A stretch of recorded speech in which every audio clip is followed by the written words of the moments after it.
We started as an Amazon first company. I could just focus on the marketing, focus on the product design, and just leave fulfillment up to Amazon. So we use AGL, Amazon Global Logistics, to bring the goods from China into the country. If they're going to our 3PL, we will use the partner carrier to send them into AWD or into FBA. We will just use AWD, Amazon Warehouse and Distribution, to hold those goods before they go to FBA, Fulfillment by Amazon, which is ultimately what we'll use to send to the end customer.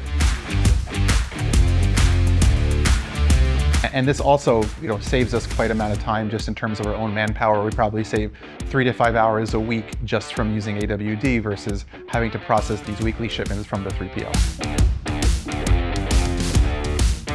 So Supply Chain by Amazon has definitely helped us scale by only letting us use only what we actually need and not charging us for maybe what we're not using or having minimum fees or anything like that. So it's allowed us to kind of dip our toe into, selling in outside channels, to selling in outside marketplaces without having a huge significant investment.